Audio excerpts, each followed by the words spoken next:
Welcome back. Our final session of the day focuses on journalism in times of war and crisis.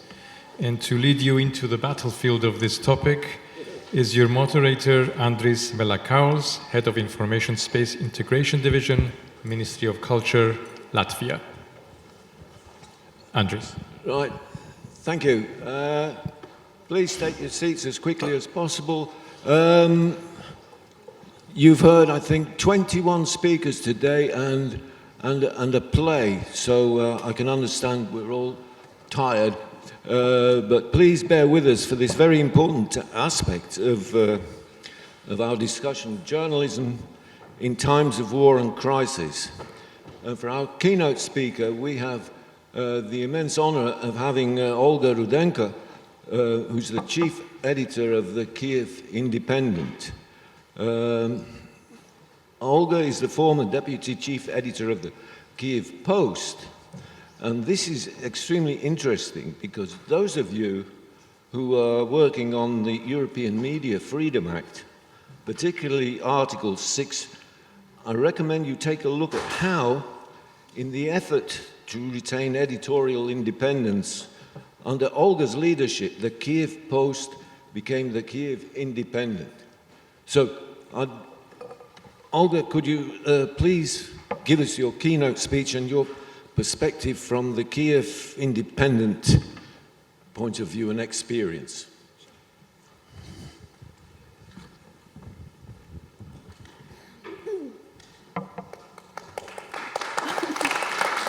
Thank you. Does this work? I think it does. Thank you all so much for coming. I'm a little nervous. It's going to be clear as I speak. My name is Olga Rudenko. I'm a Ukrainian journalist. And for the past nearly 2 years, I've had the honor and the privilege to be the editor-in-chief of the Kiev Independent. Those of you who follow Ukraine know that the Kiev Independent is an English language publication informing the world about the events in Ukraine. We are based in Kiev, and we think of ourselves as Ukraine's voice in the world and the world's window into Ukraine. I'm here to tell you about some of our experiences, and hopefully the things that I'm going to talk about are going to be useful to set up the discussion that's going to follow. So we are here to talk about security of journalists and about journalism in crisis. There are different types of crisis. We have encountered a few of them. 2 years ago, around these same dates in October, the newspaper I was working in, the Kiev Post, found itself in a big crisis. It was a type of crisis that is very common for Ukrainian media. We were an independent newspaper. The current Kiev Post is not, but the Kiev Post of 2021 was. And we were writing critical articles about authorities, as a newspaper should. And authorities didn't like it. It's the oldest story in the book. So they went to the owner of the newspaper. And they weren't the first ones to do it. And the owner didn't want the trouble. So he tried to take the editorial team, the newsroom, under his direct and full control. Basically to tell us what to write and what not to write about. And when the team didn't like it, he fired us all. The whole team was out. It was quite a crisis. We were angry, so we decided, fine, what can we do? We want to do independent journalism, and we want Ukraine to have an independent, trustworthy voice in the world, in the global media landscape. And we can't do this here anymore at this newspaper. Well, let's set up a place of our own. So we did, and we called it the Kiev Independent. The name seemed to fit. We navigated that crisis quite well. Except that we found ourselves in a new one. Where would we get the money to fund our journalism? Journalism isn't a particularly profitable field in Ukraine, which is why most media are not independent. It is among the majority of our colleagues an accepted truth that one can't make money in journalism and that journalism can't be self-sustainable in Ukraine. We made a very important decision in the very beginning of the Kiev Independent. We rejected that notion. We refused to believe that we can't be sustainable. And therefore, when a Ukrainian oligarch made us an offer in the very beginning to fully fund us and promised we will be independent, we were smart enough to reject it.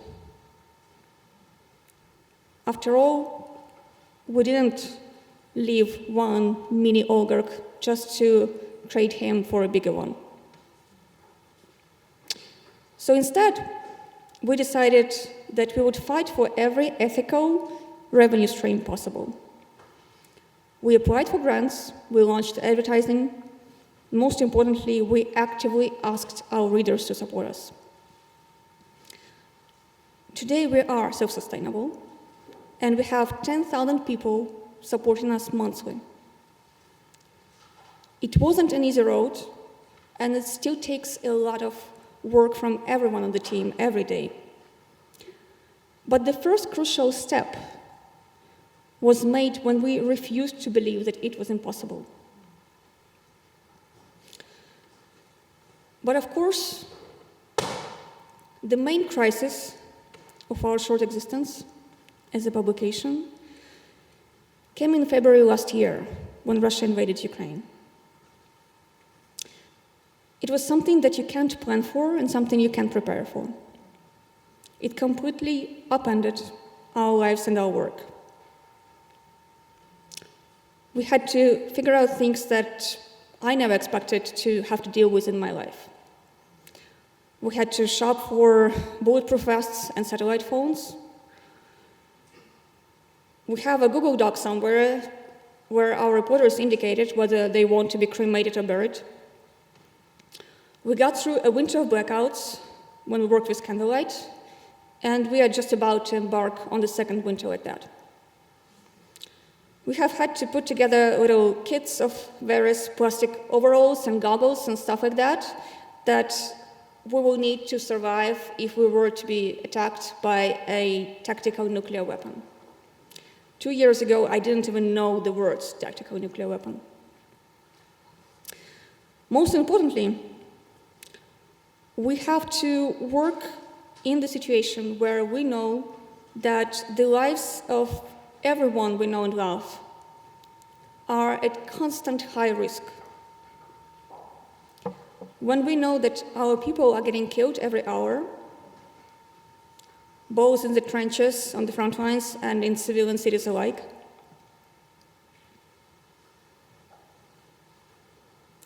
when our news editors have to report on missile attacks in their hometowns,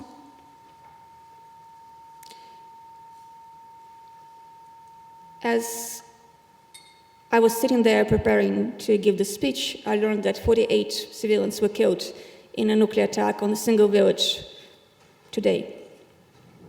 In a single missile attack, 48 people were killed in eastern Ukraine. Our morning routine now includes checking the news to see if the places where our families live were attacked, and if so, calling them to see if they're alive. And here comes perhaps the biggest crisis and challenge. When you find yourself trying to report in the best and most honest way on your country, as your country is trying to survive, and you are told that the truth can hurt its chances to survive, when you are told that being a good citizen and a good patriot is not compatible with being a good and honest journalist. When you are told that it's not patriotic to report about problems in your country, such as corruption or other misconduct. Because if you talk about it, people will get upset and it will demoralize them. And if you write about corruption in English, like we do, then people in the West might read it and stop supporting Ukraine. You are told that a story you publish can halt aid to Ukraine and result in a soldier who is defending you not getting the weapon that he needs. You are also told that whenever an upsetting story is published in Ukraine, such as something about corruption, that story is actually fake and was invented by Russians. And you, the journalist, are a traitor for publishing it. I know that some journalists believe in it. Self-censorship is one of the major threats to freedom of speech in Ukraine today. I myself have been thinking about this a lot. And I think that for myself I have an answer, and it's also an answer that we'll live by in the Kyiv Independent. I don't believe that you can't work by the principles of good journalism if you're reporting about war in your country. I don't think that war cancels it out. In fact, I think that you need to think about these principles and care about them and cherish them more than ever. In the end of the day, speaking out about misconduct in your country or about your army is not hurting it, it's helping it, it is strengthening it. It is the ultimate patriotic thing to do. Keeping silence is not patriotic. Of course, we need to be very careful. The price of a mistake when reporting about war is very high. But the price of a truth untold is also very high. Last year, we ran a story about misconduct in Ukrainian military in a unit known as the International Legion. We were the first Ukrainian media, to the best of our knowledge, to investigate the Ukrainian military during the time of the full-scale invasion. And it was a big decision to run this story. But human lives were at stake. The story was about people at the front line of the war who are getting unfair treatment and authorities allowing it to happen.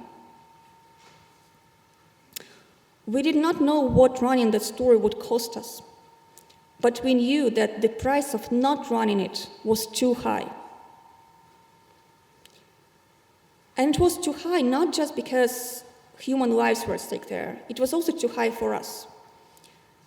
Because if we chose to sweep it under the rug, it would be a choice that would have defined who we are as journalists. It would be the choice that would have cancelled out the reason why we started the Kyiv Independent. Because why fight for editorial independence if you give it away at the next turn? Something I think a lot about is anytime you're faced with a crisis, any kind of crisis, you are forced to make hard choices. And those end up being the choices, the very choices that define who you are.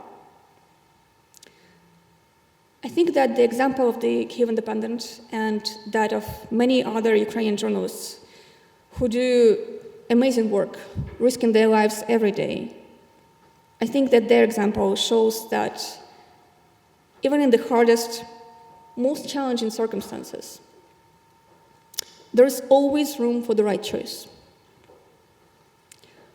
We often repeat that in any war, the truth is the first casualty. I believe that as journalists, we can at least decide whether we fight for it or help kill it. That choice we still have. Thank you. І слава Україні!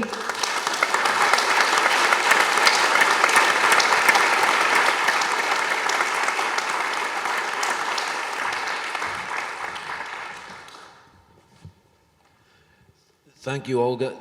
That was brilliant because I was going to because one of our panelists was going to be a war correspondent from a Latvian commercial TV station, but she's off to Ukraine. So I was going to ask her how difficult is it for journalists to manage to observe the 5 core principles of ethical journalism: truth and accuracy, independence, fairness and impartiality, humanity, accountability. I was going to ask Olga this question, but I think you'll agree with me. She's already answered it in her keynote speech. You did. You did a brilliant job. Olga Herasimyuk, right?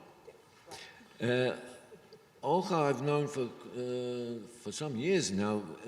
We've worked together at the Steering Committee on Media and Information Society at the Council of Europe.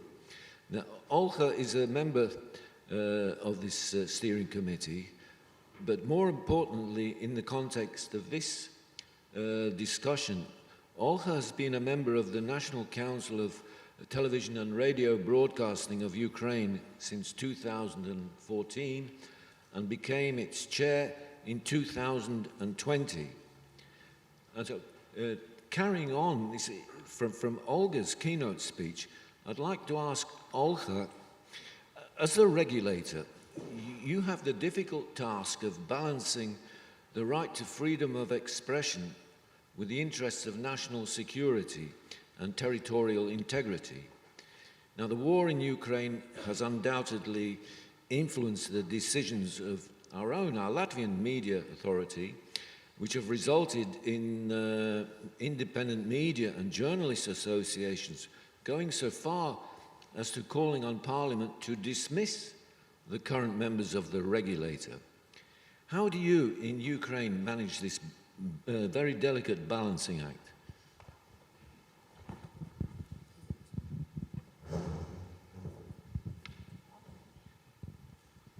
Yeah, thank you. Hello, everybody. Thank you, Mr. Chair, for the questions. And first of all, I have to say that I'm not a great expert of situation in Latvia with this, but I've heard about this situation, and yesterday I met my vis-a-vis from Latvian regulator in Warsaw, where we signed the declaration between 5 regulator, Latvia included. This was a declaration for the common and mutual cooperation in fighting the Russian disinformation. And he said that in this case they have won in court. Maybe it's from his words. So I'm sure that that is the best solution to resolve the debate in court. Maybe you add some, because it's all I know about this. And I have to say that we in Ukraine and in regulator are very grateful to the regulator of Latvia for immediate help when the full-scale war started, immediate, as well as to Estonians and to Lithuanians and Poland, of course, colleagues. And if you want my own thought, I'm sure that we will win in the hot war with Russia, but informational war never stop. So our dialogues, these discussions about these balances, about what we should do in these times as a media. Like Olga said, she proposed her position, and I'm applaud to this, of course. And we have to think about the regulation and what should I do right now. I try to share our experience from the last time, what we did and what we felt and feel and do right now. And I wouldn't wish this to anyone, but just imagine waking up one morning earlier than usual, but not because of sounds of alarm clock, but from the cannonade noise of the jet engines.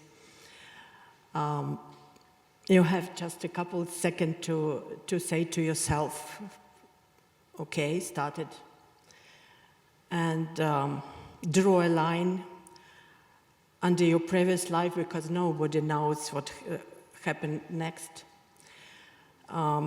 In situation of declaring by your president the martial law, you are still in that time, early in the morning, trying to find any positive signals from this. And you figure out that your mobile communication is still working. You still have the internet connection, and radio and TV still on air. The second positive signal, not a word about in that time about the subordination of the media to the military, and not a word about military censorship. You start a roll call, and this had positive signal, everybody around alive and well, it seems, that second. And at 11 o'clock in that day, February, you know what, the 24th, yeah, everybody knows this, I think. Thank you.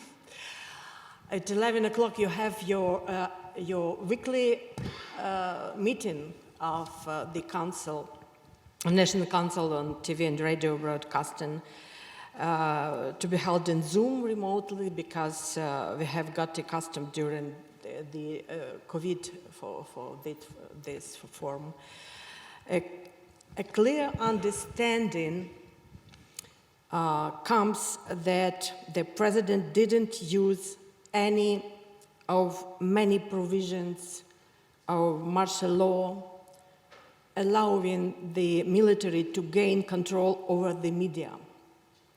For the media, this means that they are free to operate, and for us, for regulator, it means that we are still operate as well in terms of our law. For that time, it was old law.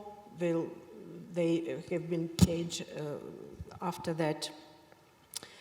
And for us, it means that we have, as a regulator, as much as possible, take care of the safety of companies and their employees as much as we can, and must support the media as much as we can. And question number one for that moment, for that day, was how to establish high quality and comprehensive information for citizens.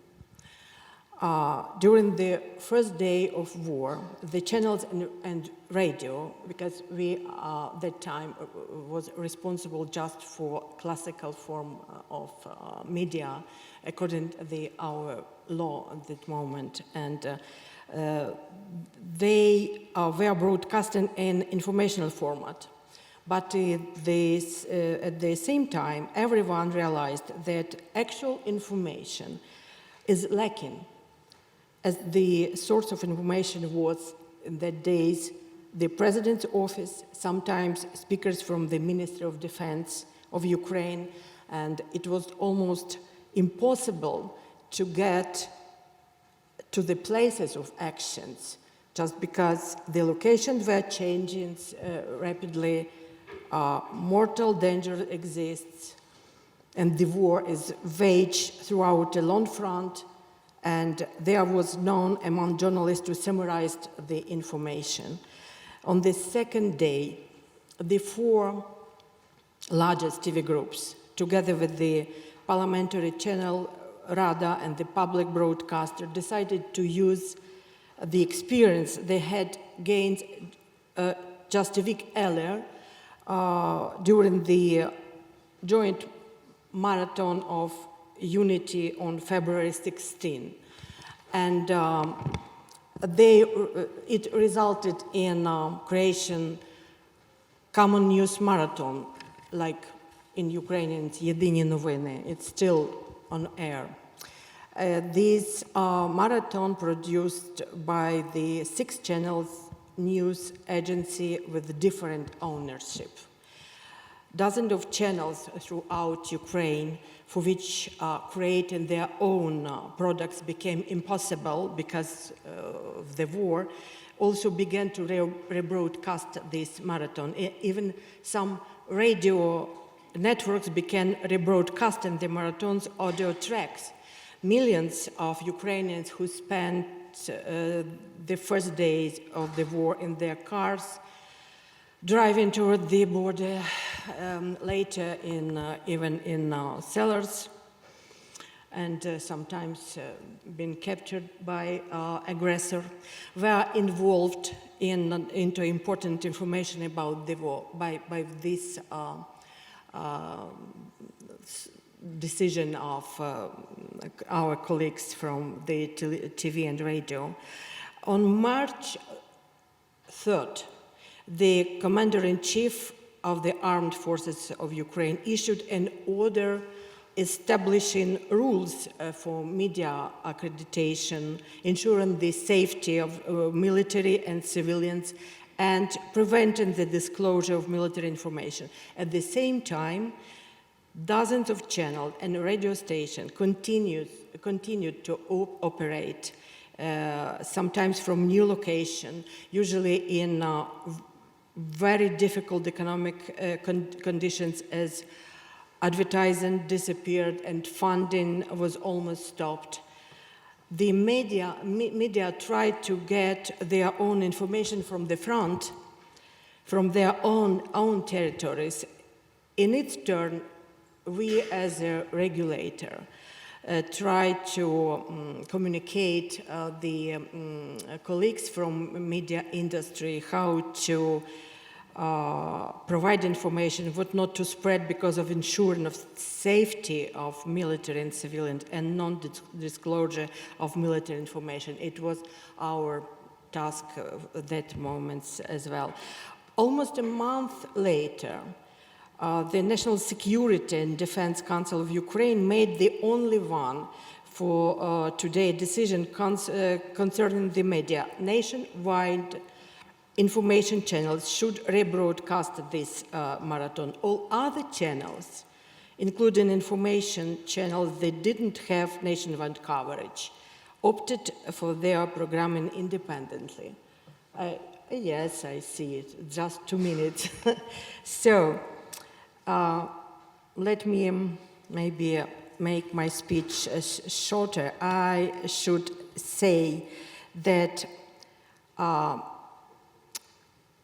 perhaps I should say that the balance you asked about in that marathon emerged spontaneously because political debates in the joint product during the war looked improperly. Outside the marathon, these debates continue in one form or another, as well as there are channels whose programming has been affected by the war only in a certain way or not at all. And I have to say that no media was closed at the initiative of the authorities or the regulator at the moment. Should I have a lot more?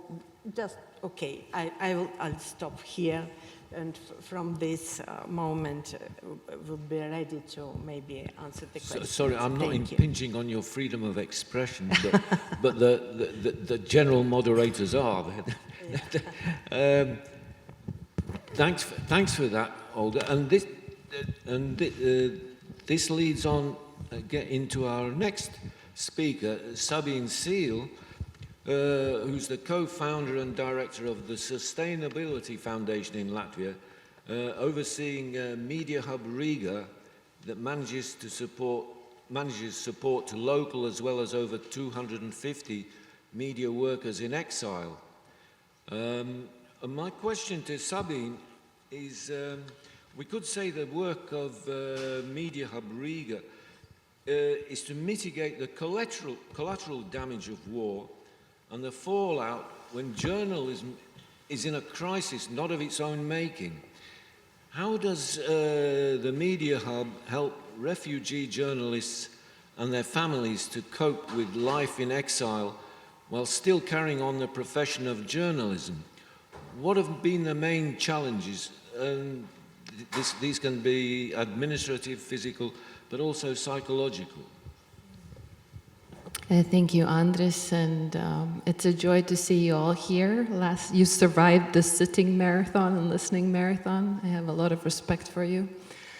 I think even more, a lot of organizations gathered here provide from A to Z support to journalists in crisis, and it would be nothing maybe new, but I think the peculiarity, what creates it a challenge in Latvia or in other countries, is that journalists or media workers are not a typical refugee group. They usually do not go through the system of asylum that offers a legal protection or social protection.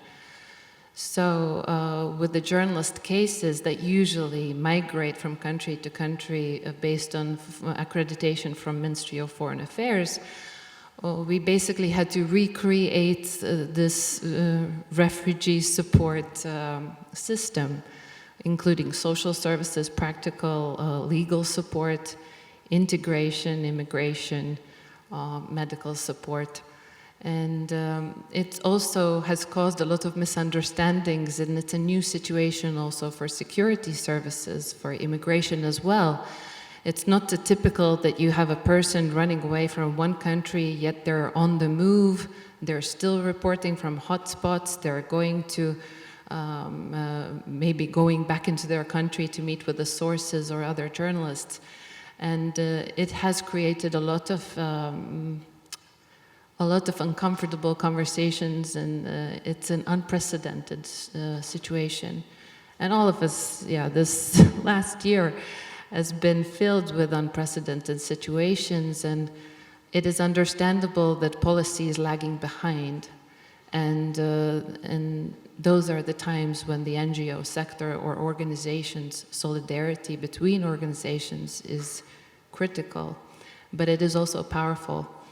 And that's why I wanted to stress the importance, it's not of like what we do, but Media Hub Riga is not a legal entity or one organization. It's not the work or of one person or a team.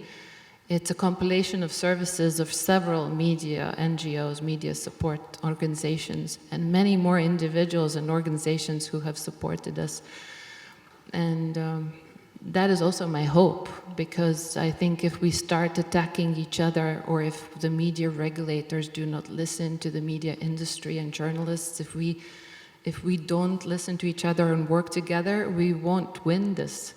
I'm not talking just about the war, but the truth, what Olga said, you know. In times like these, this is our resource. This is this untapped resource.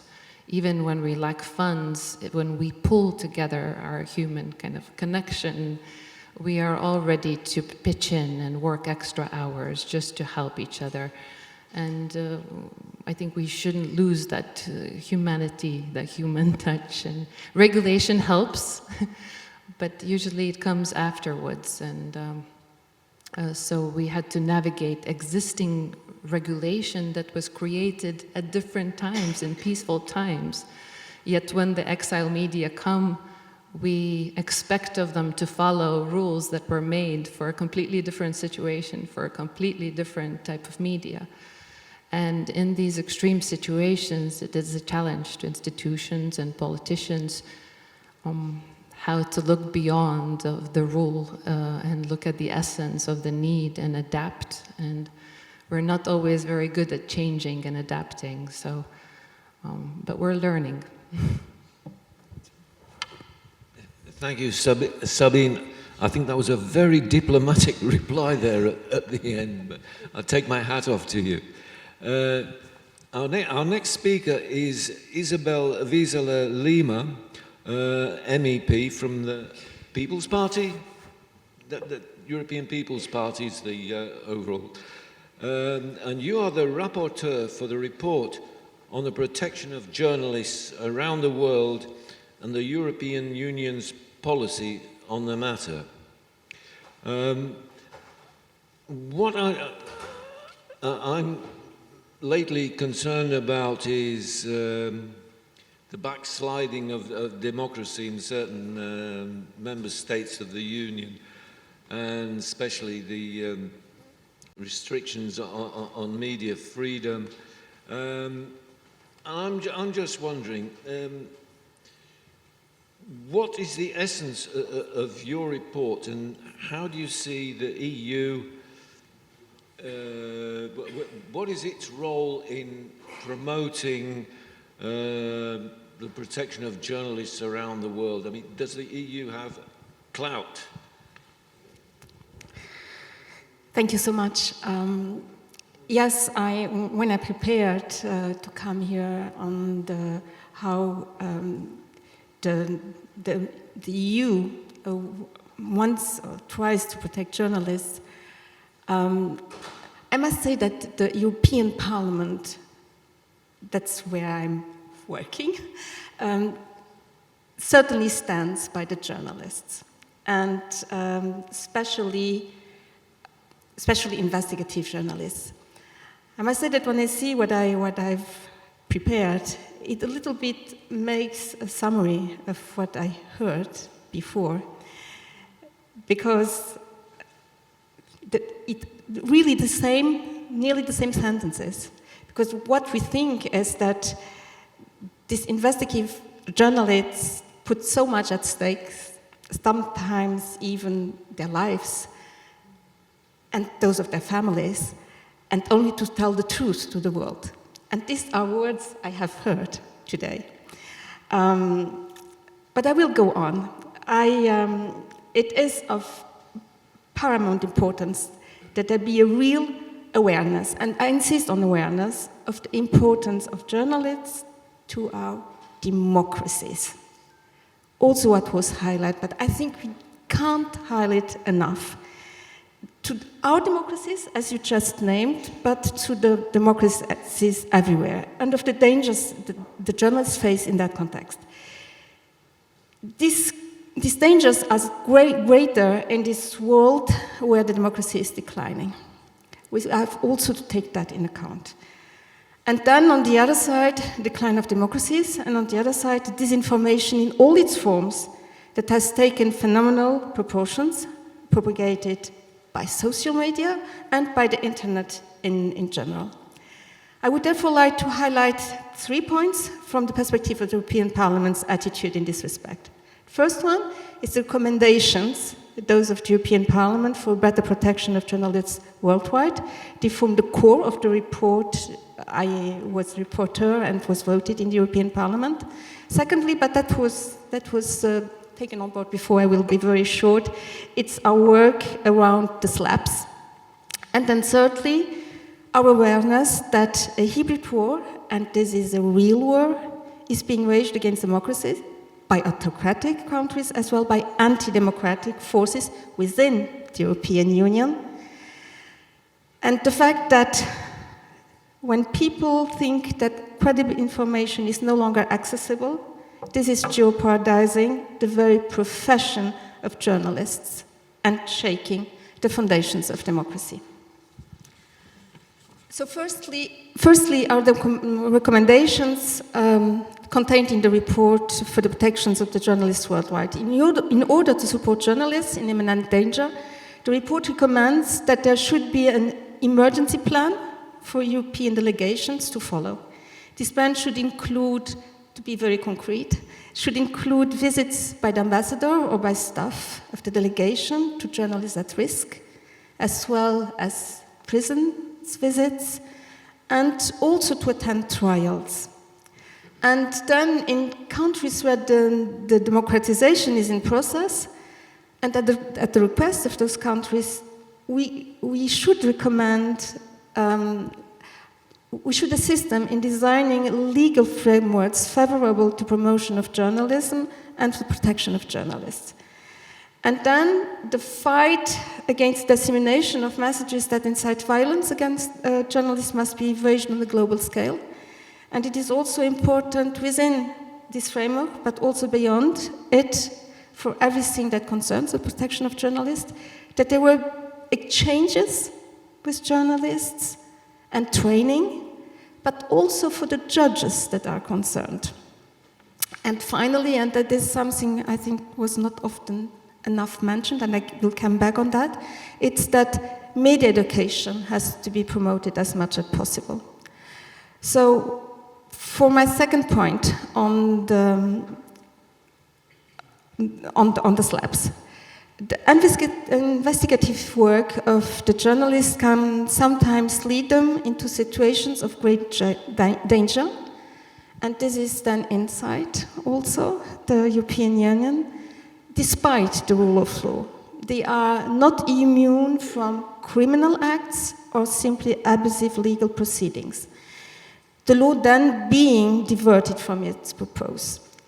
This cannot be tolerated in a democracy, and I was very, very impressed by what we see this morning about Daphne Caruana Galizia.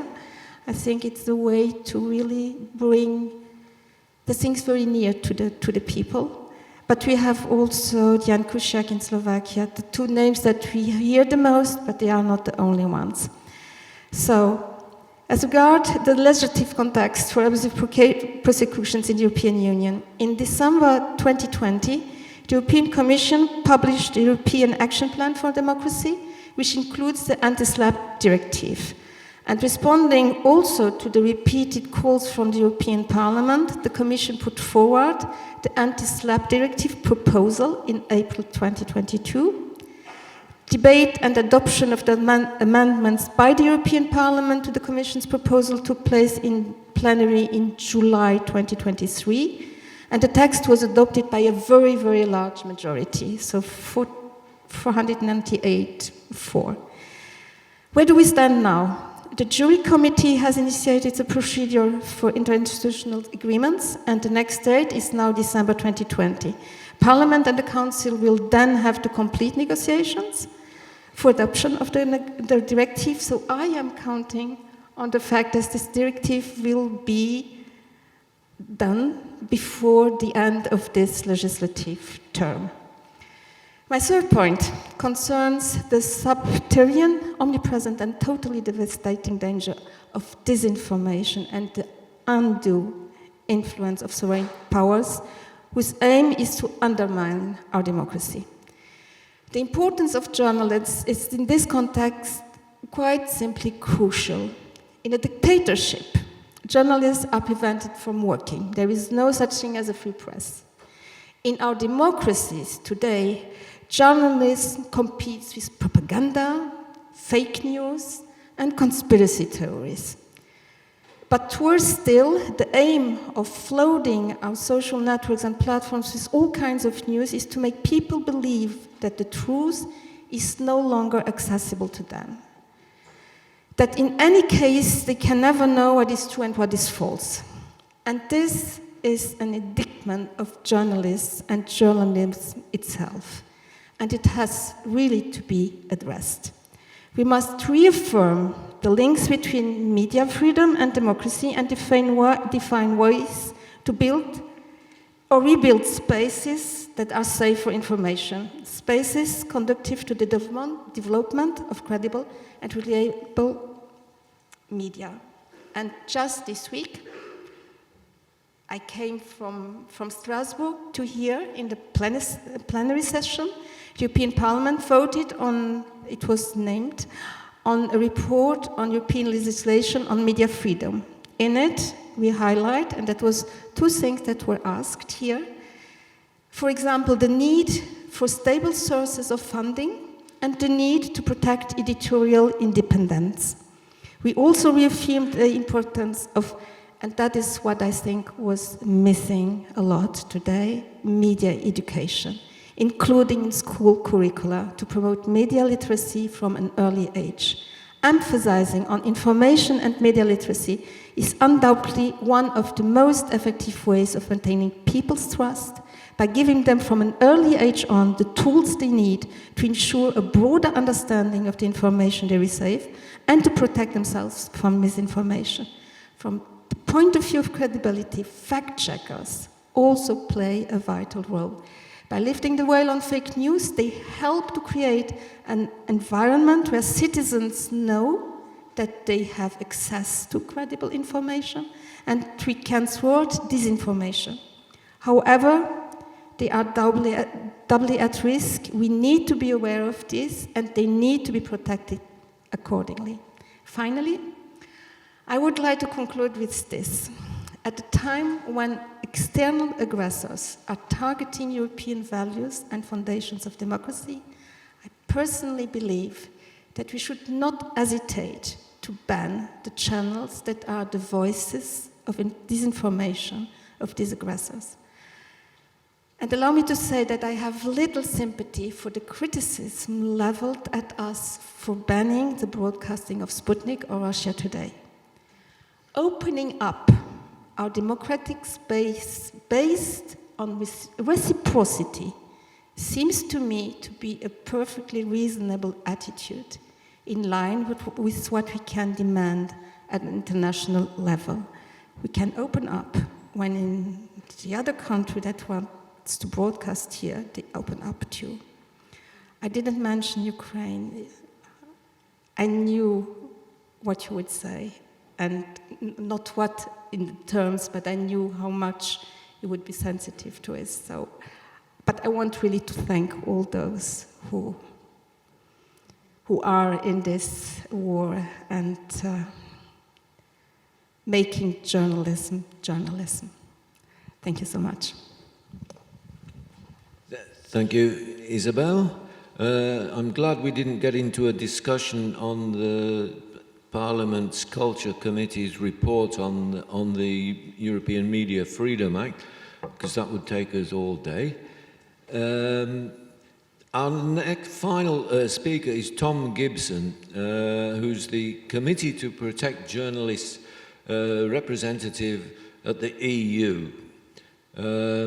Tom was just responsible for, he's a co-author of the CPJ's report, the Fragile Progress report.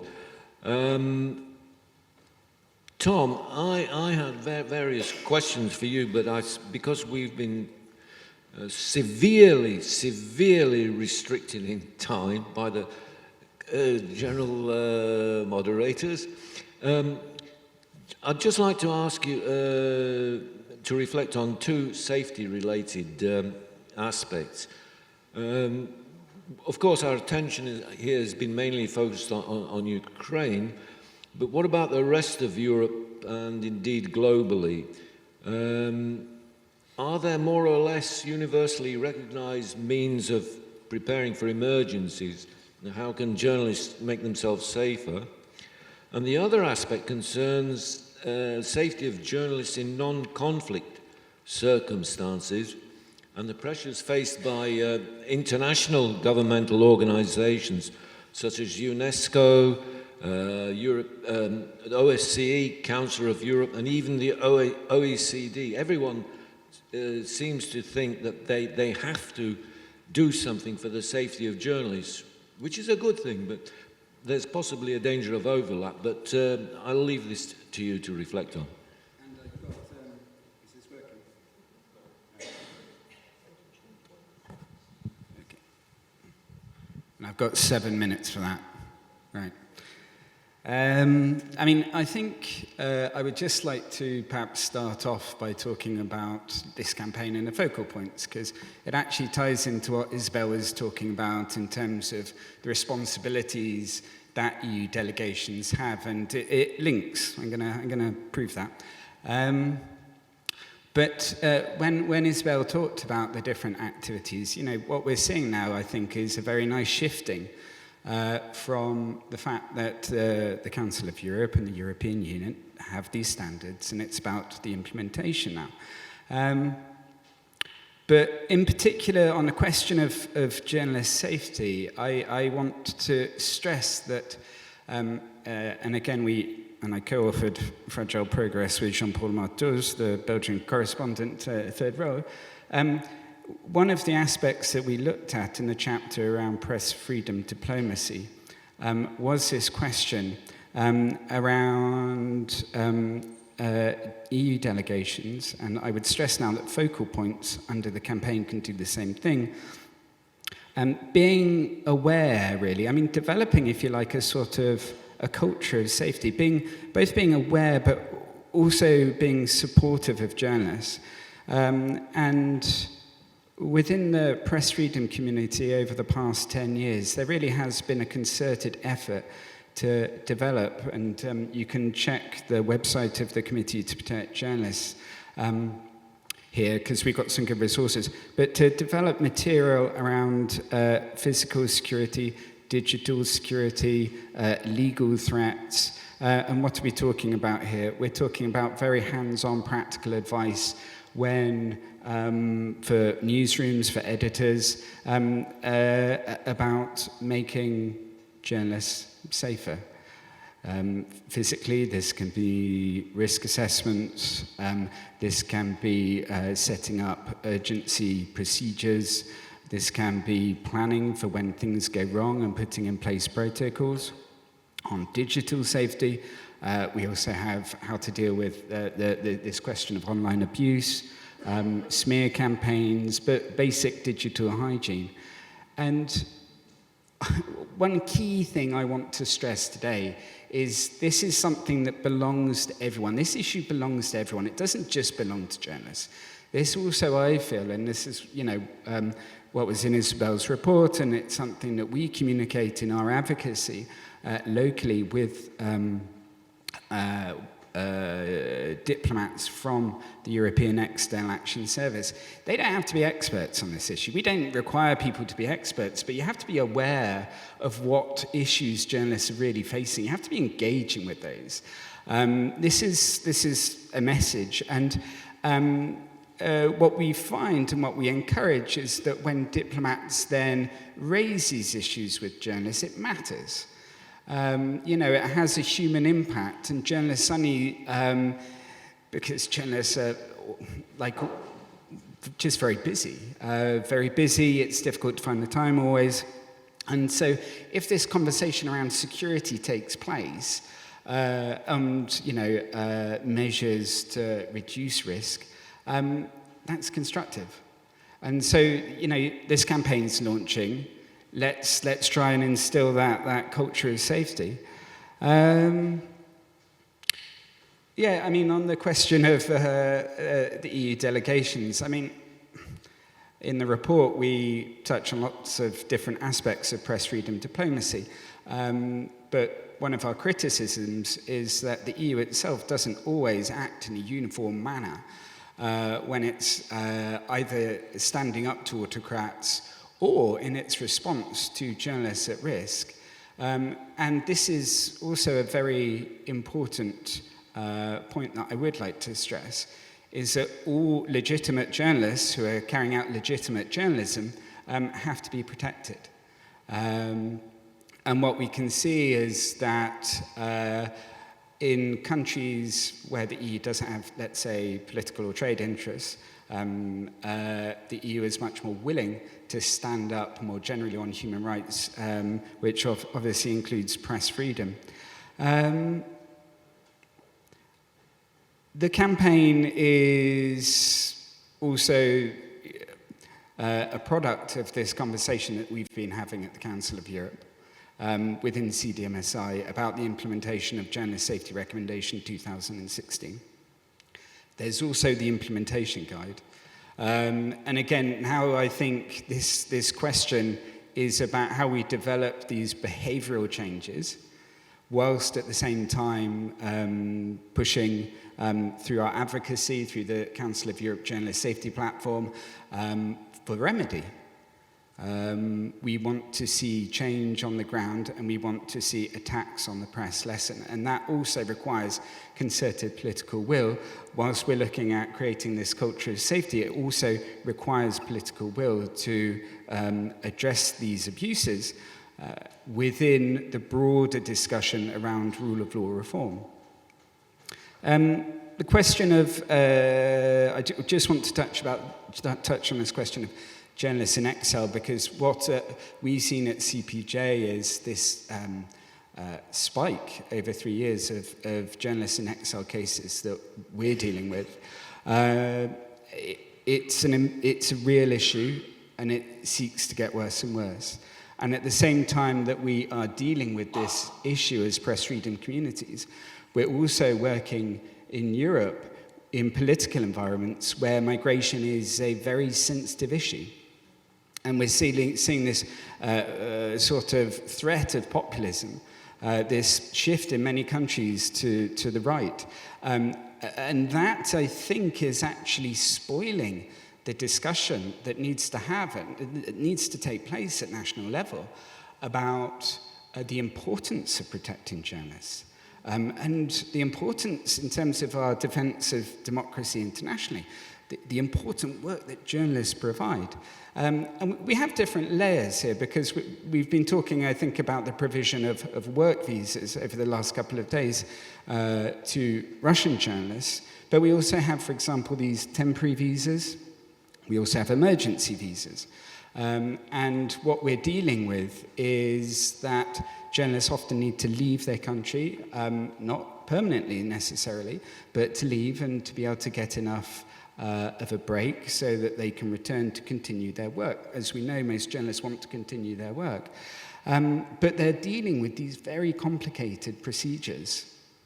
And we find that immigration authorities also have significant power sometimes. So what we also need to be doing is shaping this message.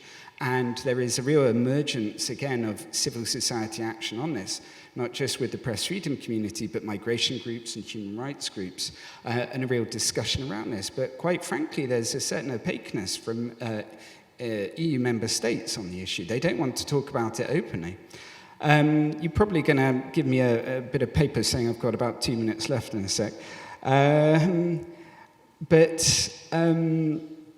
the EU Fundamental Rights Agency has very recently issued a report which is worth looking at.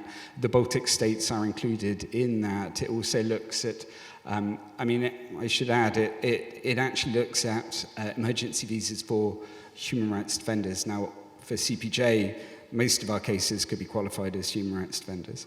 But it also looks at these processes within other EU member states. And what we need to be able to do is to link the different pockets of activity that I can see are happening at the moment, and really join together in sending this very concerted message that journalists have to be protected. I'm going to stop there.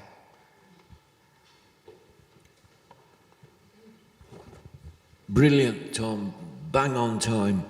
I'm afraid that we just don't have time for questions from the audience, but I would like to say a big thank you to the panelists. Initially, I thought that our session would be longer, and I'd prepared more sort of detailed questions, but I'm really glad we we started off with the real-life issues that are in Ukraine.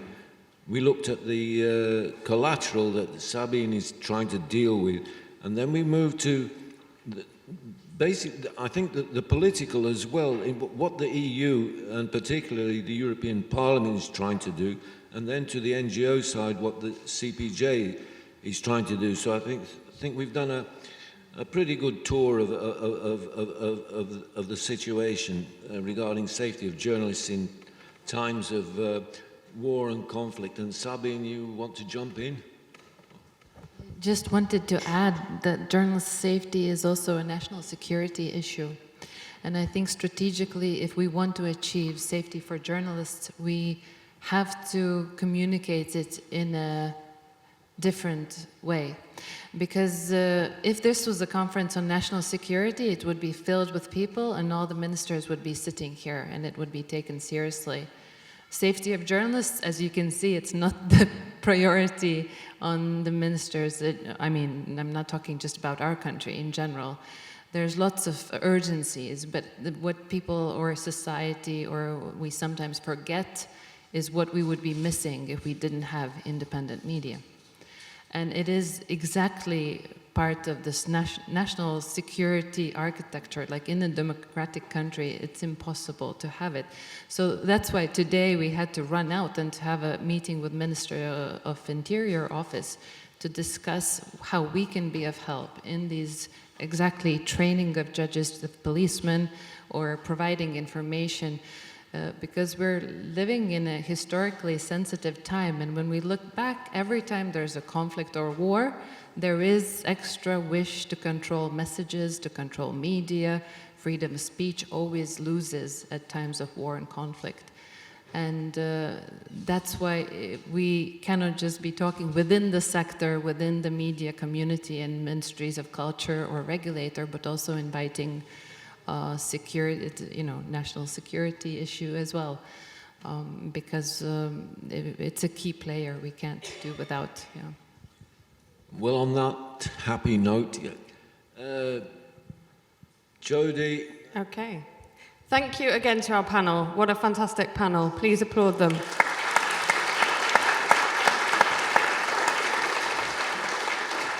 So the tagline for this conference is journalists matter, and they do, and they matter because journalism matters. And we heard it really powerfully from Olga, who I'm just so honored could be with us today. I cannot imagine what it's like to be a journalist when you're simultaneously reporting on a war that has come to your country, when you didn't start off to be a war correspondent, but then have to deal with pressure from your colleagues and your own country to be viewed as a traitor simply for doing your job. I think what you do is phenomenal, and I'm honored to be on a stage with you. Journalism matters. It matters because of the stories we've heard about investigating corruption of your own armed forces. It matters because that's how we knew what was happening with COVID and how to keep ourselves safe. All of these stories, as Sabine says, matter not just because safety of journalists is some sort of niche subject. It matters because journalism matters for all of us and for our ability to live freely and to live democratically. And I think if we understood that and were able to articulate that perhaps better, we would see security ministers and others take more interest in this.